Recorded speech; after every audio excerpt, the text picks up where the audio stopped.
Hello friends, എല്ലാവർക്കും ചെമ്മതി പൂവിന്റെ പുതിയൊരു എപ്പിസോഡ് വീഡിയോയിലേക്ക് സ്വാഗതം. എപ്പിസോഡിന്റെ തുടക്കത്തിൽ തന്നെ കാണിക്കുന്നത് രേവതിയെ അപകടപ്പെടുത്തിയവരെ കണ്ടുപിടിക്കണമെന്ന് പറഞ്ഞുകൊണ്ട് പോലീസ് സ്റ്റേഷനിൽ പരാതി കൊടുക്കാൻ ചെല്ലുന്ന സമയത്ത് SI പറയുന്നുണ്ട്, ഹോസ്പിറ്റലുകാരോടായിട്ട് നിങ്ങൾക്ക് പരാതിയില്ല എന്ന് പറഞ്ഞിരുന്നു, അവരിതുവരെ കംപ്ലൈന്റ് ചെയ്തില്ലല്ലോ എന്ന് പറയുമ്പോഴത്തേക്കും അതൊന്നും ഞങ്ങൾക്ക് അറിയില്ല സാർ, അവരെന്താ കംപ്ലൈന്റ് ചെയ്യാത്തതെന്ന്. എന്തായാലും എൻ്റെ ഭാര്യയെ ആരോ മനഃപൂർവ്വം തന്നെ അപകടപ്പെടുത്താൻ ശ്രമിച്ചതാണെന്നാണ് എനിക്ക് തോന്നുന്നത് എന്നൊക്കെ പറയുമ്പോഴത്തേക്കും നിങ്ങൾക്ക് ആരെങ്കിലും സംശയമുണ്ടോ എന്ന് SI ചോദിക്കുന്നുണ്ട്. അങ്ങനെ ആരെയും പ്രത്യേകിച്ച് സംശയമൊന്നുമില്ല, പക്ഷേ അപകടപ്പെടുത്തിയത് ആരായാലും അവരെ കണ്ടുപിടിച്ചേ മതിയാവൂ എന്ന് സച്ചി SIയോടായിട്ട് പറയുകയാണ്. അങ്ങനെ പോലീസ് സ്റ്റേഷനിൽ ഒരു കംപ്ലൈന്റ് കൊടുത്തിട്ട് സച്ചി അവിടെ നിന്ന് ഇറങ്ങാണ് കേട്ടോ.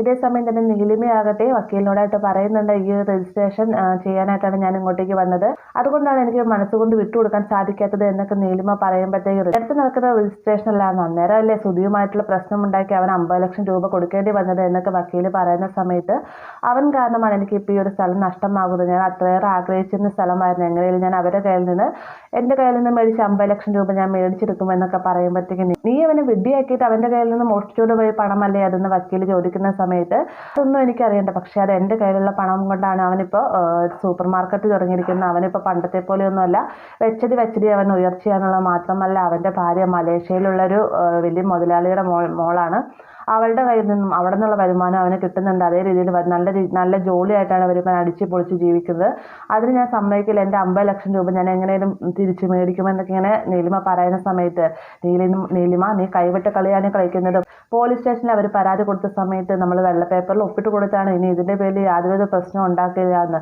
ഇനിയും നീ എന്തെങ്കിലും പ്രശ്നം ഉണ്ടായിക്കൊണ്ട് പോവുകയാണ് വലിയൊരു ആപത്ത് തന്നെ നിനക്ക് ഉണ്ടായിരിക്കുമെന്നൊക്കെ വക്കീൽ പറയുന്ന സമയത്ത് എനിക്കതൊന്നും അറിയണ്ട, എനിക്ക് എൻ്റെ പണമാണ് തിരികെ വേണ്ടത്, അവൻ കാരണമാണ് എൻ്റെ ഇഷ്ടപ്പെട്ട സ്ഥലം നഷ്ടമാകാൻ പോകുന്നത് എന്നൊക്കെ പറഞ്ഞത് നീലിമ വാശിയിൽ തന്നെ നിൽക്കുകയാണ്.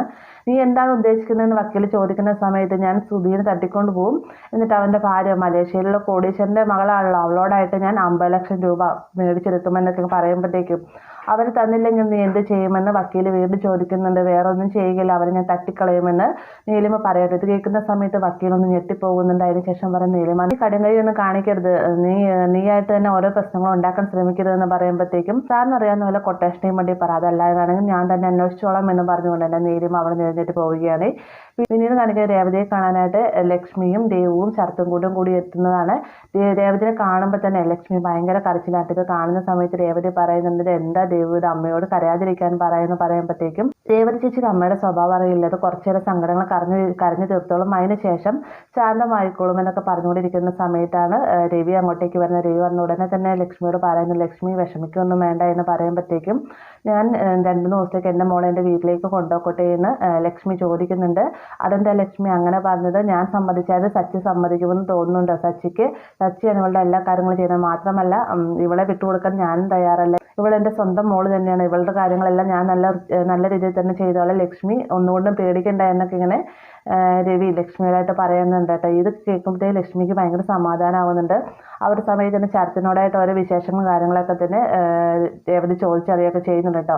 അന്നേരമാണ് രേവതിക്ക് കോള് വരുന്നത്. നേരത്തെ നമ്മളെ ശ്രുതി അറ്റൻഡ് ചെയ്തൊരു കോളില്ല, പൂക്കളുടെ ഒരു 10-20,000 രൂപ, ആ ഒരു ഓർഡർ ചെയ്ത ആൾ വിളിക്കുന്നതാണ്. അദ്ദേഹം വിളിച്ചിട്ട് ഓർഡർ ചെയ്ത പൂ ശരിയായോ എന്ന് ചോദിക്കുന്ന സമയത്താണ് രേവതി ഇതെല്ലാം അറിയുന്നത്. രേവതി പറയുന്നുണ്ട്, സാർ ഞാനിതൊന്നും അറിഞ്ഞിരുന്നില്ല, സാർ ആരോടെ പറഞ്ഞത് എന്ന് ചോദിക്കുമ്പോഴത്തേക്കും ചന്ദ്രൻ എന്നുള്ള ആളാണ് ഫോൺ എടുത്തതെന്ന് ഇദ്ദേഹം മറുപടി പറയുന്നുണ്ട്.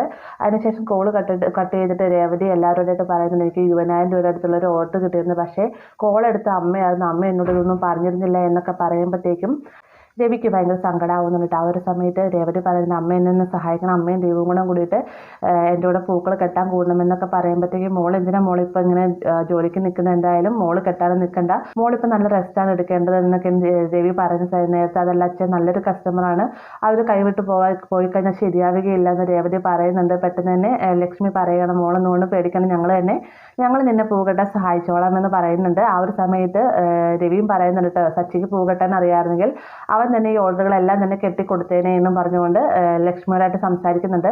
പെട്ടെന്ന് തന്നെ ലക്ഷ്മി പറയാറ്, നിങ്ങൾക്കുള്ള ഭക്ഷണങ്ങളും ഉച്ചത്തേക്കുള്ള ഭക്ഷണവും കാര്യങ്ങളൊക്കെ ഉണ്ടാക്കിയിട്ടുണ്ടോ എന്ന് ചോദിക്കുമ്പോഴത്തേക്കും ഇല്ല, സച്ചി പോയിട്ട് വരുമ്പോൾ അവൻ ഉണ്ടാക്കിക്കോളാം, അവൻ പോലീസ് സ്റ്റേഷനിൽ കംപ്ലൈൻറ്റ് കൊടുക്കാൻ പോയതാണെന്ന് പറയുമ്പോഴത്തേക്കും എന്ത് പറ്റിയെന്ന് ലക്ഷ്മി ചോദിക്കുന്നുണ്ട്. രേവതിനെ ആരോ മനഃപൂർവ്വം തന്നെ അപകടപ്പെടുത്താൻ ശ്രമിച്ചതാണെന്നാണ് അവൻ പറയുന്നത്, അതാരാണെന്ന് കണ്ടുപിടിക്കാനായിട്ടാണ് പോലീസ് സ്റ്റേഷനിൽ കംപ്ലൈൻറ്റ് കൊടുക്കാൻ പോയതെന്ന് പറയുമ്പോഴത്തേക്കും ലക്ഷ്മിയും ദേവും മുഖത്തോട് മുഖം നോക്കുക കേട്ടോ. ദേവു ആണെങ്കിൽ പറയണമെന്നൊരു വെമ്പലോട് കൂടി വരുന്നുണ്ടെങ്കിലും ലക്ഷ്മി വേണ്ട എന്ന് പറഞ്ഞ് എന്നെ തടഞ്ഞു നിർത്തുകയാണ്. അതിനുശേഷം ലക്ഷ്മി പറയുന്നത് എന്നൊരു കാര്യം ചെയ്ത് നിങ്ങളുടെ ഭക്ഷണം ഞാൻ ഉണ്ടാക്കി തരാം, ഉച്ചത്തേക്കുള്ള ഭക്ഷണം ഉണ്ടാക്കിയിട്ട് ഞാൻ പോയിക്കോളാം എന്ന് പറയുമ്പോഴത്തേക്ക് അതെന്തായാലും നല്ല കാര്യമാണ്. അമ്മയുടെ ഭക്ഷണം കഴിച്ചിട്ട് ഒരുപാട് നാളായി, ആ ടേസ്റ്റുള്ള ഭക്ഷണം എനിക്ക് കഴിക്കണമെന്ന് രേവതി പറയാണ്ട്. ഈ ഒരു സമയത്ത് ശരത്ത് പറയുന്നുണ്ട് എന്നാൽ നിങ്ങൾ ഭക്ഷണമൊക്കെ ഉണ്ടായിക്കൊണ്ടിരിക്കുക, എനിക്ക് അത്യാവശ്യമായിട്ട് പുറത്തേക്ക് പോകേണ്ട ആവശ്യമുണ്ട് എന്നും പറഞ്ഞുകൊണ്ട് ശരത്ത് പുറത്തേക്ക് ഇറങ്ങാൻ നിൽക്കുന്ന സമയത്താണ് സച്ചി വരുന്നത് കേട്ടോ. സച്ചിനെ കാണുമ്പോൾ തന്നെ ഒരു നിമിഷം ശരത്തൊന്ന് പതറുന്നുണ്ട്. എന്നിരുന്നാലും ധൈര്യസമയം തന്നെ സച്ചിയുടെ അടുത്തേക്ക് ചെല്ലുന്ന സമയത്താണ് ലക്ഷ്മിയും ദേവും അങ്ങോട്ടേക്ക് വരുന്നത്. ഇവരെ കാണുന്ന നേരത്തെ തന്നെ സച്ചി വന്നിട്ട് വിശേഷങ്ങളൊക്കെ ചോദിക്കുന്നുണ്ട്. കൂടുതൽ തന്നെ ഇവന്റെ കൈ ഇതുവരെ ശരിയായില്ല, അതോ ഇനി ആരെങ്കിലും കാണിക്കാനായിട്ട് ഇങ്ങനെ വെച്ച് കെട്ടിക്കൊണ്ട് നടക്കുന്നതാണോ എന്ന് ചോദിക്കുമ്പോഴത്തേക്ക് ഇല്ല മോനെ, അവന്റെ കൈ ശരിയായില്ല, 2-3 ആഴ്ചകൾ റെസ്റ്റ് വേണമെന്നാണ് ഡോക്ടർ പറഞ്ഞത് എന്നൊക്കെ പറയുമ്പോഴത്തേക്ക് എന്തായാലും ഒരു കാര്യം ചെയ്യാൻ, നല്ലൊരു ഡോക്ടർ നമുക്ക് കൊണ്ട് കാണിക്കാം, ഇങ്ങനെ വെച്ചുകൊണ്ട് നിന്നൊരു വലിയ കാര്യമൊന്നുമില്ലല്ലോ, പൈസയൊക്കെ ഞാൻ തരാം, പൈസയുടെ കാര്യം അത് സങ്കടപ്പെടേണ്ട എന്നൊക്കെ സച്ചി പറയുന്ന സമയത്ത് നിങ്ങളുടെ സഹായമൊന്നും എനിക്ക് വേണ്ട, എനിക്കുള്ള ചികിത്സയ്ക്കുള്ളതെല്ലാം തന്നെ ഞാനും എൻ്റെ കുടുംബവും കൂടി സ്വരൂപിച്ചെടുത്തോളാം എന്ന് ശരത്തിന്റെ അഹങ്കാരത്തോടുകൂടി തന്നെ പറയാം. ഇത് കേൾക്കുമ്പോഴത്തെ ലക്ഷ്മി പറയുന്നുണ്ട് ശരത്തെ നീ മിണ്ടാതിരിക്കുമെന്ന് പറയുന്നുണ്ടെങ്കിലും സച്ചി പറയുകയാണ് അവൻ മിണ്ടട്ടെ അമ്മ, ഇവന് കിട്ടാത്തതിന്റെ കുഴപ്പമാണ്, പക്ഷെ ഇവന്റെ കൂട്ടാളികളോട് ചോദിച്ചു നോക്കുക, അവർക്ക് നന്നായിട്ട് കിട്ടിയിട്ടുണ്ട്, അവർക്കറിയാം അതിന്റെ ഗുണം എന്താണെന്ന്, എന്തായാലും വലിയ താമസമില്ലാതെ തന്നെ ഇവനും കിട്ടുമായിരിക്കും എന്നൊക്കെയാണ് സച്ചി പറയുമ്പോഴത്തേക്കും ശരത്ത് അതിനെ എതിർത്ത് സംസാരിക്കേണ്ട. ആ സമയത്ത് ലക്ഷ്മി പറയുന്നുണ്ട് ശരത്തെ നിനക്ക് എങ്ങോട്ടോ പോകാനുണ്ടെന്നല്ലേ പറഞ്ഞ്, നീ അങ്ങോട്ട് പോയിക്കോളാൻ പറഞ്ഞുകൊണ്ട് ലക്ഷ്മി ശരത്തിനെ അവിടുന്ന് പറഞ്ഞു വിടുകയാണ്. അതിനുശേഷം ലക്ഷ്മി അടുക്കളയിലേക്ക് പോകുന്നുണ്ട്. ഈ ഒരു സമയത്ത് ദേവു സച്ചിനോടായിട്ട് ചോദിക്കുന്നു, സച്ചി ചേച്ചീനെ ഇങ്ങനെ അപകടപ്പെടുത്തിയത് ആരാണെന്ന് കണ്ടു കിട്ടിയെന്ന് ചോദിക്കുമ്പോഴത്തേക്ക് ഇല്ല, പോലീസുകാരോട് അന്വേഷിക്കാൻ പറഞ്ഞിട്ടുണ്ട്, പിന്നെ പലരും എൻ്റെ ലിസ്റ്റിലുണ്ട്, എനിക്ക് ഒരുപാട് ശത്രുക്കളുണ്ടല്ലോ, അവരെ ആരെങ്കിലും ആയിരിക്കും ചെയ്തിരിക്കുക എന്ന് പറയുമ്പോഴത്തേക്കും ഗജാനന്ദൻ വീട്ടിൽ വന്നത് ഇങ്ങനെ പറഞ്ഞ കാര്യങ്ങളെല്ലാം തന്നെ ദേവു പറയട്ടെ. ഇത് കേൾക്കുമ്പോഴത്തേക്ക് സച്ചിക്ക് ദേഷ്യം ഇറക്കാനാവുന്നില്ല.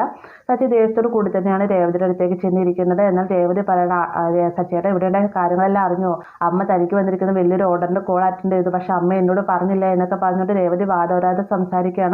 എന്നാൽ സച്ചി ദേഷ്യം അടക്കാനാവാതെ തന്നെ കട്ടിലിന്റെ ഒരു സൈഡിൽ ഇരിക്കുകയാണ്. ആ ഒരു സമയത്ത് രേവതി പറയുന്നത് നിങ്ങൾ എന്താ സച്ചിയാണ് ഞാൻ പറയുന്നത് കേൾക്കുന്നില്ലേ എന്ന് ചോദിക്കുമ്പോൾ എനിക്ക് ആരും പറയുന്നത് കേൾക്കാൻ സാധിക്കില്ല, അവൻ ഗജാനന്ദനാണ് നിന്നെ ഈ ഒരു ഗതിയിലാക്കിയതെന്ന് പറയുമ്പോഴത്തേക്ക് രേവതി അതിശയപ്പെട്ട് നിൽക്കാട്ടെ. ആ ഒരു സമയത്ത് തന്നെ രവി അങ്ങോട്ടേക്ക് വരുന്നുണ്ട്. എന്നാൽ സച്ചി ആകട്ടെ ഗജാനന്ദനോട് താൻ തീർച്ചയായിട്ടും പ്രതികാരം വീട്ടിരിക്കും, അവനാണ് നിന്നെ ഇങ്ങനെ ഈ ഒരു ഗതിയിലാക്കിയതെന്ന് പറഞ്ഞുകൊണ്ട് ദേഷ്യപ്പെട്ട് തന്നെ നിൽക്കുകയാണ്. ആ ഒരു ഭാഗത്തോടെയാണ് ഇന്നത്തെ എപ്പിസോഡ് അവസാനിക്കുന്നത്. വീഡിയോ ഇഷ്ടമായി ലൈക്ക് ചെയ്യാനും കൂടെ ചേർന്ന് സബ്സ്ക്രൈബ് ചെയ്യാനും മറക്കരുത്.